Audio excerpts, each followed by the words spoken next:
Guys আসসালামু আলাইকুম। দেখুন সিম আর টমেটোর ভর্তা। সিম আর টমেটো সিদ্ধ করে নিয়েছি। দেখুন গাইস, সিম আর টমেটো সিদ্ধ করে আর তেলের মধ্যে আমি একটু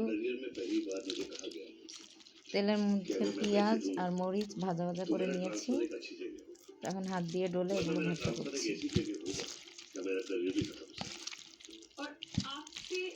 कितनी रकम मांगी गई इस पोस्ट में?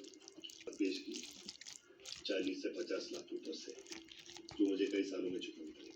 और ये ऑफर आपको किसने किया?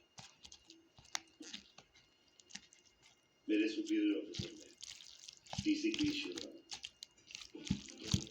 पुलिस के लिए ये सारा पैसा इकट्ठा कौन करता है? कमिश्नर ऑफ पुलिस ना।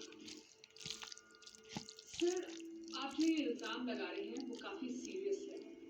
क्या आपके पास इन सारी बातों का कोई भी सबूत है? দেখুন গাইস, হয়ে গেল টমেটো আর সিমের ভর্তা।